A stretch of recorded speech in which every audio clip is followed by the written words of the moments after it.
biggest mistakes earlier on were, not having an accountant, not having, lawyers, like things like that. Just reading certain contracts. I've never, knock on wood, had something massive happen in a contract where I got screwed or the client got.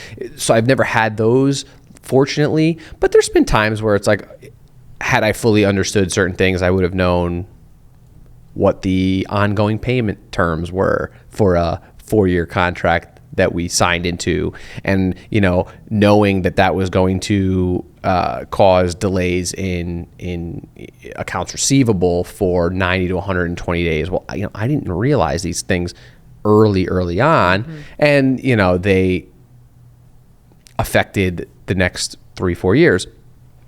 Again, you learn how to work within those bounds.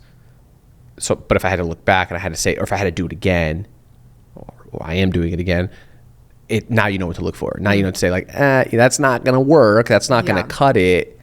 And again, this is more, at wisdom and experience as that happens, but knowing what to even ask for. It's hard to look back and say that was a mistake because you don't know what you don't know at that time. Yeah. So if you don't even know what you don't know, how are you supposed to either ask for it? Perfect example with one of our clients, found out 3 years into an engagement with them that they had things as like open POs that were, I didn't even know that was an opportunity where, accounts receivable went from 120 days down to like 15, twice a month actually, based on what work you were billing for. I didn't even know that existed. I had no idea. I do think that's a good example of, not just knowing the right people in the company and working with the right people in the company, but the time you spend working with a client that they're like, you know what, you are someone we're pulling work from all of the time. Like there's a better way to do this so that you don't only get paid twice a year. Because that was, depending on the client, that can be a very real situation of how they get payments out. Knowing that is so big. And another thing I think has popped up a lot in that same vein for us is sort of the deadline thing.